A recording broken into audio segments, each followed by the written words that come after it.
بسم الله الرحمن الرحيم الحمد لله رب العالمين والصلاة والسلام على سيدنا محمد وعلى آله وأصحابه أجمعين اللهم علمنا ما ينفعنا وانفع بما علمتنا وزدنا علما وألحقنا بعبادك الصالحين اللهم افتح بخير واختم بخير واجعل عاقبة أمورنا كلها إلى خير أما بعد السلام عليكم ورحمة الله وبركاته Урматтуу талабалар, кадырлуу мусулман бир туугандар,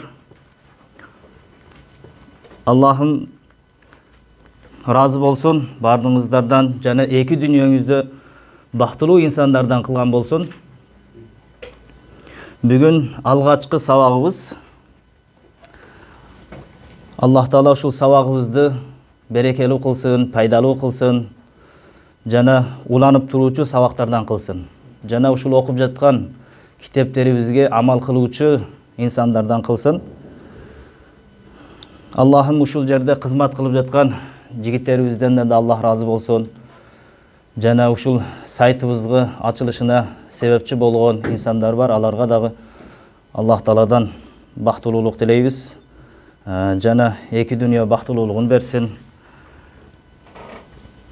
Бүгүн алгачкы Ханафи мазхабында белгилүү болгон машхур матындардын бирөөсү болгон Нурул Идах ва Najatул Arwah китебинен баштайбыз. Бул китеп, негизги бул китепти тандагандыгыбыз, бул китептин бир канча өзгөчөлүгү бар. Биринчи өзгөчөлүгү, бул китеп Ханафи мазхабынын көптөгөн фатва китептеринен жыйналган. Ханафи мазхабынын көптөгөн фатва китептеринен чогулган. Ошондуктан бул китептин көп маселелери Ханафи мазхабында муътамат болгон, ишеничтүү болгон маселелер. Ошондуктан көптөгөн биздин чоң фукахалар ушул китептен накыл кылган. Андан кийинги бул кишиден кийинги жазылган китептер ушу Нурул Идахтан, Маракул Фалахтан, бул китептин шархадан жана бул китепти өзүдөн накыл кылышкан. Ушул китепке кайтышкан.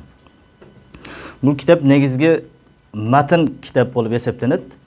Кичинекей китеп, бирок пайдасы өтө чоң болгон китептерден. Бул китеп Мусанниф рахимахуллах бул китепти матнын жазып, андан кийин бул китепке шарх жазат. Имам Шурун Булали рахимахуллах. Шарх жазып, шарх чоңоюп кеткенде ал шархты Имдадул Фаттах деп атаган. Бул китептин шархы эмне экен? Имдадул Фаттах. Чоң шарх болуп кеткенде Мусанниф бул китепти адамдар окубай койсо керек деген бир коркунч болгондугунан ал китепти дагы кыскартырылган. Шархын кыскартырып, аны Маракул Фалах деген. Маракул Фалах деп ал мухтасар, ошол чоң шархты кыскартырылып, мухтасар деп, ага мухтасарга Маракул Фалах деп азыркы көптөгөн китептерибизде ошол матн Маракул Фалах менен кошо берилет. Ал ошол Имдадул Фаттахтан кыскартырылганы. Мусанниф рахимахуллах Хасан ибн Аммар Абул Ихлас Ал-Вафаи Аш-Шурун Булали рахимахуллах. Мусаннифтин аты Хасан экен. Хасан ибн Аммар. Абул Ихлас деп аталынгандыгы ихластуу деген маанини билдирет. Абул Ихлас ихластуу деген маанини билдирет экен. Абу Хурайра деп коебуз, же болбосо Абул Юсур дейлет. Жеңил сабак айта турган болсо Абул Юсур деп да азыркы кээ бир аалымдар өздөрүгө лакап беришкен. Бул киши да Абул Ихлас деп аталгандыгы ихластуу киши болгон. Оолия адамдардан болгондугу үчүн Азхардын оолия алымдардан болгон, шейхтерден болгондугу үчүн Абул Ихлас делген. Яни мухлис адамдардан болгон. Ал-Вафаи деп ага нисбат берилгендиги Ал-Вафаи. Вафаи Шазилия тарикасындагы тасаввуфтагы, тарика Софиядагы Шазилия тарикасынын ичинде Вафаия деген тарика бар. Ошол тарикага нисбат берилген.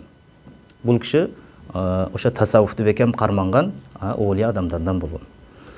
Шурун Булали деп нисбат берилгендиги Шурун Булали бул ушул шейхтин төрөлгөн айылы. Азыркы ошол эле Мисир мамлекетинде Мунуфия деген облус бар.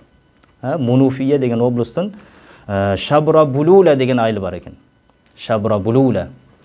Өзü негизи эрежеге араб тилинин эрежеси боюнча шабрабулули болуп айтылыш керек. Шабрабулули деп нисбат берилиш керек. Бирок ошол ала гайри кыяс, яни кыяска бул жерде туура келбей калган шурун булали деп нисбат берилген. Шурун булали. Ал-Ханафи жана бул киши Ханафи мазхабта болгондугунан Ханафи деген нисбат берилген. Бул киши 1994 хижрида төрөлгөн, ошол Мунуфия облусунда, ошол 10-кылымдын аягы болуп калат, хижри 10-кылымдын аягы. Кийин 6 жашында атасы Кахирага алып келет ал киши. 6 жашында Кахирага алып келет, ошол жерде Куранды бүтүрөт. Андан кийин шар'ий илимдерди ошол Ал-Азхар университетинде чоң шейхтерден алат. Андан кийин көптөгөн жерлерге рихлат кылат, сапар кылып, илим чогултуп, ошол өзүнүн заманасында Ханафи мазхабында умда шейхтерден болот. Мутаахирин алымдардын ичинде көзгө көрүнгөн шейхтерден, көптөгөн шейхтерден сабак алган жана көптөгөн шагирттер чыгарган, 60ка жакын китеп жазган Ханафи мазхабында эле. Бул китебибизди биринчи эле мукаддимасынан баштайбыз, Кудайым буйрса. Бисмиллахир-рахманир-рахим. Мукаддиматул муаллиф. Муаллифтин ушул Нурул Идах, Najatул Arwah деген китебине жазган мукаддимасы. 55-чи бет. Алхамдулиллахи Rabbil аламин. Алхамдулиллахи Rabbil аламин. Аламдарды Раббысы, аламдарды тарбият кылуучусу, аламдарды жаратуучусу болгон Аллах Таалага мактоолор болсун. Вассалату вассаламу аля саййидина Мухаммадин хатамин набийин ва аля алихи ат-тахирин ва сахабатихи ажмаин. Салават жана салам пайгамбарлардын хатабы болгон, пайгамбарлардын акыры жана мырзасы болгон Мухаммад саллаллаху алейхи ва салламга болсун, жана анын таза үй бүлөсүнө, жана анын жалпы сахабаларына салават жана саламдар болсун. قال العبد الفقير إلى مولاه الغني أبو الإخلاص حسن الوفائي الشرنبلالي الحنفي عفى الله عنه. قال العبد الفقير. بول كشي өзүнө مصنف العبد الفقير деп نسبت берди. العبد الفقير. الفقير يعني محتاج. حسن бул кишинин аты. Al-Wafa'i azır aytkanыбыздай Wafaiyya тарикасына нисбат болуп жатат. Шурунбулали төрөлгөн айлыга нисбат болду. Al-Hanafi, Hanafi мазхабына Hanafi болгон. Афаллаху анху, Аллах Таала ал кишини өзү күнөөлөрүн кечирген болсун. Иннаху qad iltamasa minni ba'dul akhilla. Innahu qad iltamasa minni ba'dul akhilla. Бул китептин жазылыш себебин айтайын деп жатат бул киши. Нурул Идах себеп китеби эмне себептен жазылды? Иннаху qad iltamasa minni ba'dul akhilla. Akhilla Халилдин жамы болуп жатат. Akhilla yani asliqa деген маана. Кээ бир досторум менден суранды. Илтамаса yani менден суранды. Бул жерде негизи кээ бир шагирттери суранган болот бул кишиден. Бул өзүнүн кичикпейилдиги, таваллу болгондугунан өзүнүн шагирттерини досторум суранды деп айтып жатат. Өздөрүнүн шагирттеринин деңгээлине түшүп, qad iltamasa minni ba'dul akhilla деп жатат. Кээ бир досторум менден суранды. Амаланаллаху ва iyяхум билутфихил хафи. Аллах Таала бизди дагы, аларды дагы, досторумду дагы өзүнүн жашырын жумшактыгы менен мамиле кылсын дейт. Дуа болуп жатат бул жерде. Ан а'мала muqaddimatan fil ibadat. Алар суранылган нерсеси ибадат маселелеринде бир кичинекей китеп жазып берсеңиз деп суранышыптыр. Кичинекей китеп ибадат маселелерин чогулткан Тарат китебиден баштап Хач китебине чейин маселелерин камтыган бир кичинекей китеп жазып берсеңиз деп шагирттери суранып бул кишиден. Туқаррибу алал мубтадии ма ташаттата минал масаили фил мутаввалат. Бул китеп ушундай бир китеп болсун, чоң китептерде тарап кеткен маселелерди чогултуп бере турган китеп болсун. Бизге ушундай бир китеп чогултуң. Чоң китептерде табыш кыйын болгон, издеп кыйналган студент болгондугу үчүн алар ошол устаздарыдан бизге ушундай бир кичинекей китеп жазып бериң, чоң китептерди чогулткан, баягы издеш кыйын болгон маселелерди чогулткан китеп болсун дедим. Фастаанту биллахи таала. Аллах Тааладан жардам сурадым дейт ушул китепти жазууда. Ва ажабтуху талибан лиссаваби. Жана алардын талабына сооп үмүтүндө жооп бердим дейт. Аллах Таала мени ушул сооп берер деп үмүт кылып алардын талабына жооп бердим. Ва ла азкуру илля ма жазама би сиххатихи ахлут таржихи. Жана бул китебимде дейт ахлут таржих сахих деп, туура деп айткан сөздөрдү гана, маселелерди гана айтып өтөм дейт бул киши. Yani бул китеп фатва маселелерден жана Муътамад Ханафи мазхабынын белгилүү Муътамад сөздөрүн чогулткандыгына бул ишара болуп жатат бул кишиден. Yani ахлут таржих ушул маселе, ушул ражих деген маселелерди ушул китепте чогултат экен. Ошондуктан бул биздин мазхабдагы Муътамад, yani матн китептерден. Мин гайри итнабин. Итнаб yani чозуу. Yani керексиз көп сүйлөштүктү айтылат итнаб деп. Yani ошо итнаб көп чозбостон кыска кылып, нуска кылып түшүндүрөм дейт. Ва саммайтуху нурал идахи ва najatal arwahi. Бул китепти эмне деп атаптыр? Нурал идах ва najatul arwah деп атадым дейт. Валлаха ас'алу ан янфа'a bihi ibadahu ва yudima bihi al-ifadata. Бул киши дуа кылып жатат мукаддиманын аягында. Валлаха ас'алу ан янфа'a bihi ibadahu. Аллах Тааладан суранам, бул китепти бул Аллахтын пенделерине пайдалуу кылсын. Бул китепти пайдалуу кылсын. Ва yudima bihi al-ifadata. Андан пайда алууну дайым кылсын. Бул киши оолия киши болгондугу үчүн бул суроосу ижабат болгон. Азыр биз дагы пайдаланып турабыз бул китептен. Yani ayyudima bihi al-ifadata deyт. Се ушул китептен пайда алууну дайым кылсын деп дуа кылган экен.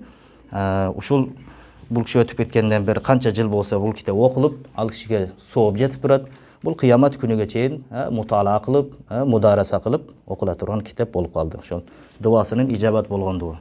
Жана бул азыр айтканыбыз бул китептин өзгөчөлүгү өзү шарх жазып, ал шархты эки жолу бул кыскартылгандыгы жана көптөгөн буга хашиялар, шархтар жазылгандыгы бул китептин дагы яны кабул болгондугунун бир ишарасы болот.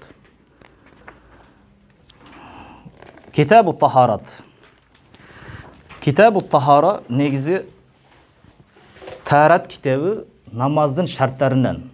Намазды окуштук үчүн адамдын дараты болуш керек, кийими таза болуш керек, жайы таза болуш керек, дараттуу болуш керек негизи. Ошондуктан көптөгөн китептерде, фикhi китептерде намаздан мурда дарат айтылат. Yani китабы таарат китебинен башталат. Себеби намазга даярдануу болот. Намазга даярданабыз. Жана бул жерде азыр биз окуп жаткан китепте биринчи эле суулардан баштады. Суулар себеби даратка суу болуш керек, суубуз таза болуш керек, кандай сууларга дарат алышыбыз керек. Ушул жөнүндө Шейх рахимахуллах, Шурун Булали рахимахуллах суулардан баштады. Кандай сууларга дарат алсак болот, кандай сууларга болбойт, ушул жөнүндө баштайбыз. Китабут тахарат. Дарат китеби. Al-miyahу allati yajuzu at-tathiru biha sab'atu miyahin. Тазалануу дүрүс болгон суулар жетөө экен. Тазаланууга жарактуу болгон, дарат алсак жарай турган, гусул алсак жарай турган жана кийимибизди, идиштерибизди жуусак жарай турган суулар 7 түрдүү суу болот экен. 7 түрдүү сууга дарат алсак жарайт экен. Биринчи эле суу маус сама, асман суу экен. Асман суулар экен. Өзү суулардын аслы асмандан экен. Асмандан түшкөн. Аллах Таала Кур'ан-ы Каримде дагы Alam tara anna Allaha anzala minas samai ma'an fasalakahu yanabi'a fil ard deydi. Ушул Аллах Таала сууда асмандан түшүргөнүмгө карабайсыңбы дейт Мухаммад алейхиссаламга. Жамгыр суу. Жана бул суудун тазалыгы асмандан түшкөн суу таза. Тазалыгы себеп Кур'ан-ы Каримде лиутахиракум бихи деп жатат. Силерди тазалаштык үчүн түшүрдүм жамгыр. Биз ал жамгыр суудан азыр асман суу дегенде жамгыр суу жана ошо жамгыр суу менен кошо Ma'ut-tal deb qo'yadi. Bizde je bo'lsa nada deydi arabchada. Şüdürün. Ertemenen bayağı çöptörge tushgan, çöptörde bassangiz suv bo'lib ketadi, kiyimlerge. Oşul suvdagi negizi daratga jaraydi. Себеби алда асмандан түшөт негизи. Аны кейбир алымдар таза эмес деген алымдар бар, бирок негизги ал сууга да дарат алсак болот. Себеби неге таза эмес десе, деңиздеги, океандагы киттер дем алганда ошол демди бизге аба алып келет. Аба алып келет дагы ошол чөптөргө тиет. Ошон үчүн ал даратка жарабайт деген адамдар болгон, бирок ал сахих эмес, туурасы ага дарат алса болот. Yani ошол çöptördөгү эгер шүдүрүң сууну алсаңыз, эгер ошол жыйнап алып ошого дарат кылам десеңиз да дарат кылсаңыз болот. Жана азыркы учурдагы бул абадан алынган сууларга дагы такиф, кондиционерден чыккан сууга дагы дарат алсаңыз болот. Чөнөктүү ал сууга да дарат алсак болот. Себеби ал таза нерседен алынып жатат. Yani аба таза да, ошол таза абадан алынып, ушундан суу болгондугу үчүн ал сууларга дагы дарат алсак жарайт.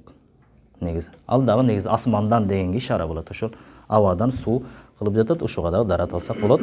Өзү дагы таза болот, башка нерсени дагы тазалайт ал суу. Экинчи эле суубуз маул бахр. Деңиз суулары.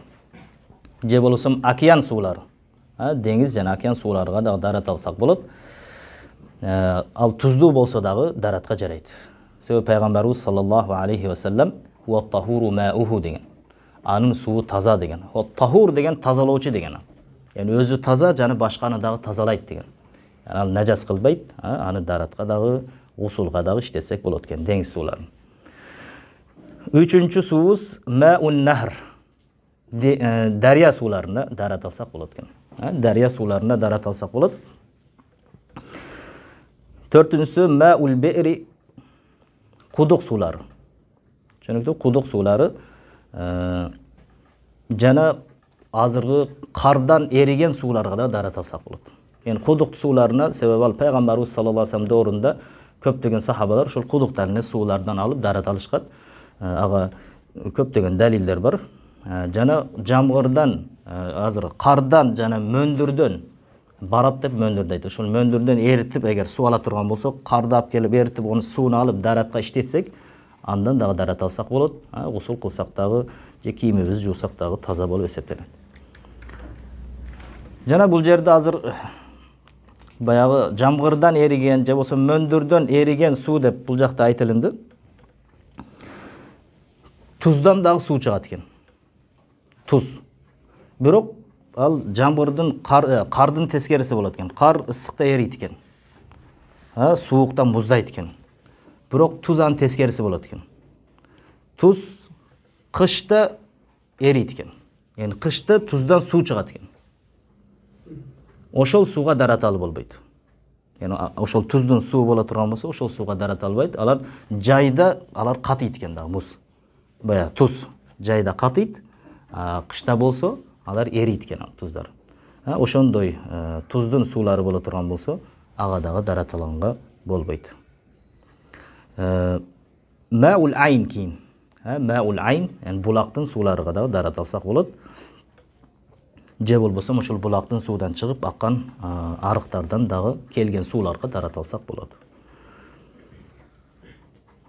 Wallahu a'lam bis-sawab.